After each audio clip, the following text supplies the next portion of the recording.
Are you not getting that golden crispy finish on your rice paper dumplings? You might be missing one simple step. Let me show you. Add glass noodles and pour in hot water. Let them soak for about 2 minutes.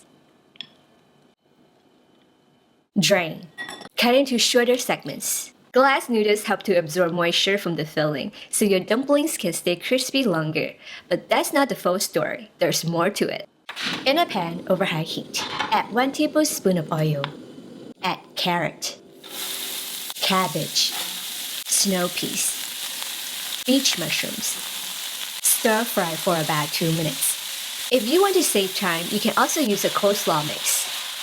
Add garlic. Stir fry for another 10 seconds.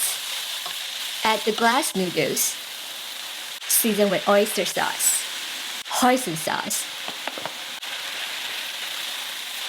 Stir fry until everything is evenly combined. Remove from the heat and let the filling cool down before wrapping. This makes wrapping easier and prevents rice paper from tearing or turning soggy. And now, this next step is where the real magic happens. In a bowl, crack an egg and whisk. This is the real reason. Most people soften rice paper in water, but that's exactly why it turns out soft and soggy. Instead, brush a thin layer of egg on both sides. This is what gives that golden crispy wrapper every single time. Then let it sit for a few seconds until softened. Place a portion of the filling near the bottom center of the rice paper. Roll it into a log. And twist the end to create a spiral shape. This wrapping method creates layers, so the dumplings don't tear.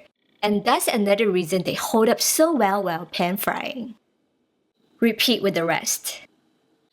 In a pan over medium heat, add 3 tablespoons of oil. Once the oil is hot, place the dumplings in a single layer.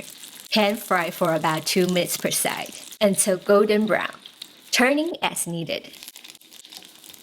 Do you see that golden color? That's the egg doing its job. How many of these would you eat? From 1 to 10, tell me in the comments. If you're craving chicken rice paper dumplings, I have another video for you right here. If you enjoyed this, follow for more, and for more foolproof recipes, check out my cookbook. Thank you so much for watching, and I'll see you in the next episode.